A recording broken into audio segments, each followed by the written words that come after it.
If you go up here, you can just click pause. Good morning. This is a business meeting of the Board of Trustees, Friday, August 25th, 10:15 a.m. We have a couple of urgent things that we need to address, and we need to pay some bills as we are not having our regular weekly meeting for the next couple of weeks. Happy summer. First item is opportunity to request or modify agenda items. I have two requests because we have an update on items that are on the agenda. One, after I bring you up to speed about the Visitor Center Plaza, I'd like to request authorization to sign the contract for the emergency repair. So that, and after bills, I'd like to give you an update on chapters 126 and 127. May I have a second? I'm making that motion. Your second. All in favor? Aye. Okay. So board business. First of all, when the village is dealing with a lawsuit, we sign an individual agreement with the village attorney, a retainer for services related to that item, since it's beyond regular scope. So the first is a request for me to sign a letter of authorization for them. And that is in the packet. Jeff was saying that, because I was wondering why we're using the same one, but NYMA, we can't use it. We don't use one. Right, because there's no monetary claim in this suit. It's an Article 78, which is a process suit, requesting a judge to determine whether the village needs to redo any element of the review. If it were damages, NYMA would cover, but it is not. So, yeah. Will it be someone else at the firm? He's working with others, because Jonathan DeJoy has been very much part of the process with zoning. I'll make that motion. Second. All in favor? Aye. Okay, so this is probably we're going to continue to find small spots around the village where there were infrastructure issues from the storm that don't appear right away. The most recent one was at the Visitor. I'm calling it the Visitor Center Plaza because it doesn't really have a name. I don't know what it's referred to it as.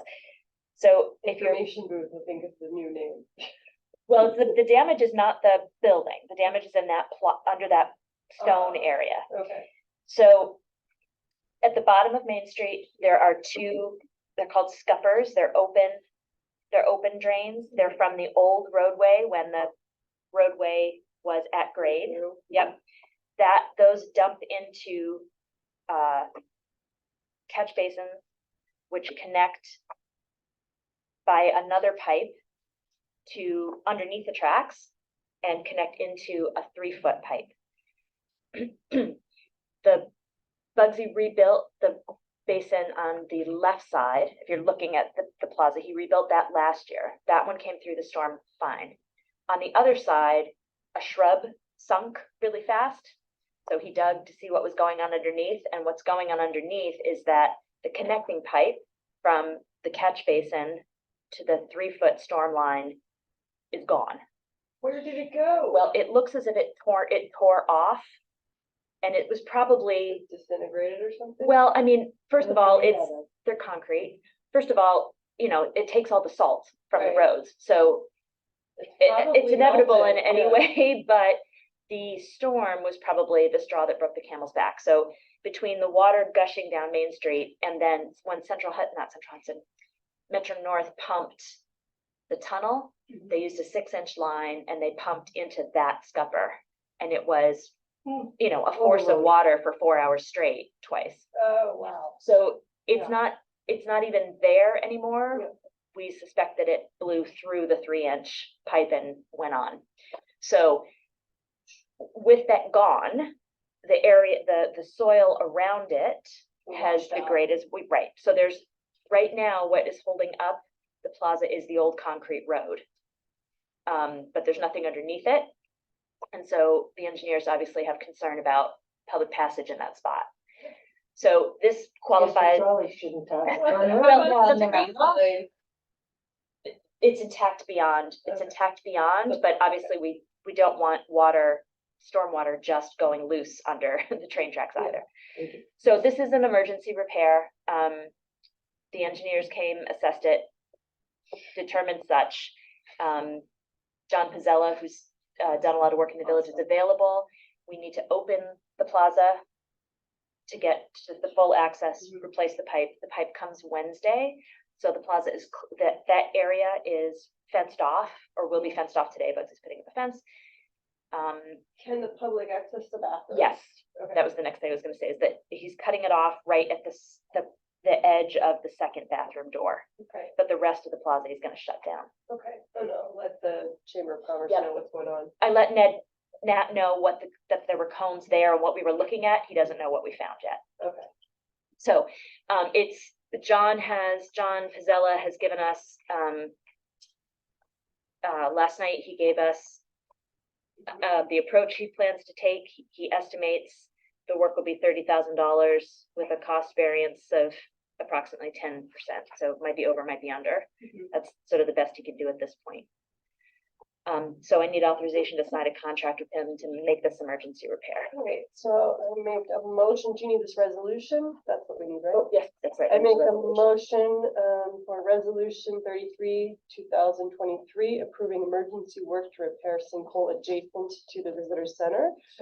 The following resolution was offered by myself with adoption and seconded by Catherine, to which, whereas on August 22nd, 2023, a sinkhole was discovered at the foot of Main Street adjacent to the visitor center, and whereas the village engineers James J. Hahn Engineering PC assessed the damage and determined that the area under the visitor center is inadequately supported due to infrastructure erosion, cannot be relied upon, and poses a risk to the public, nearby structures, roadways, and potentially the railroad.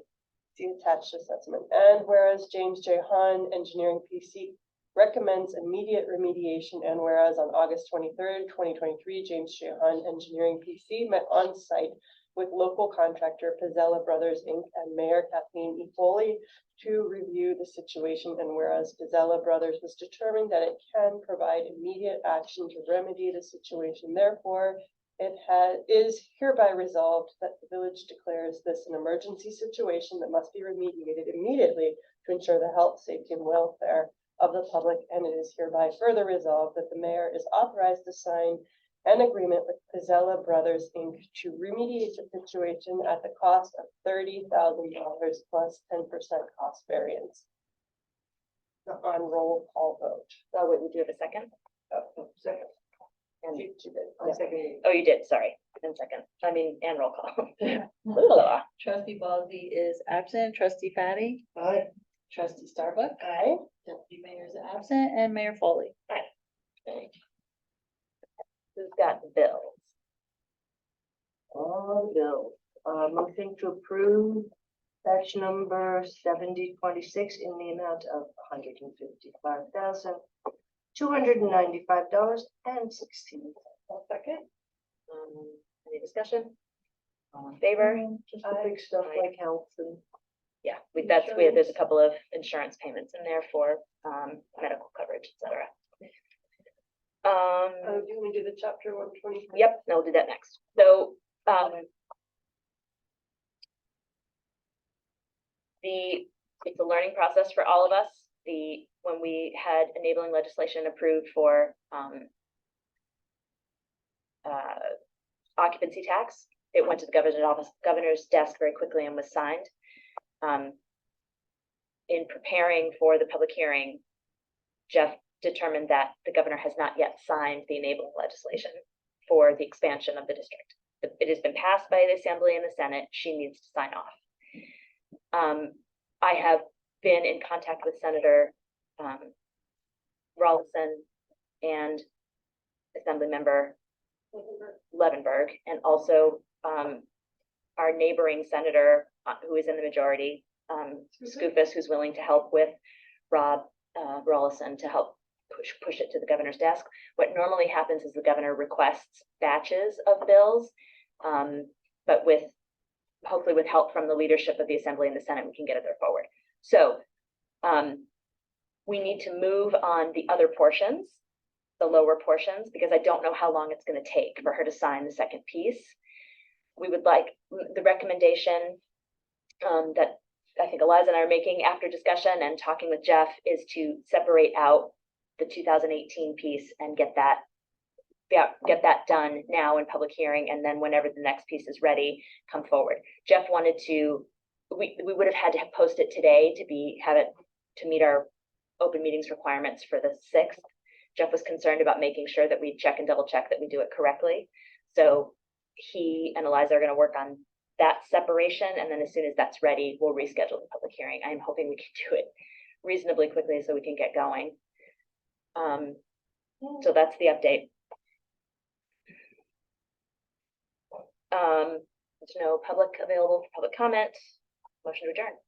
Second. All in favor? Hi. Aye. All right.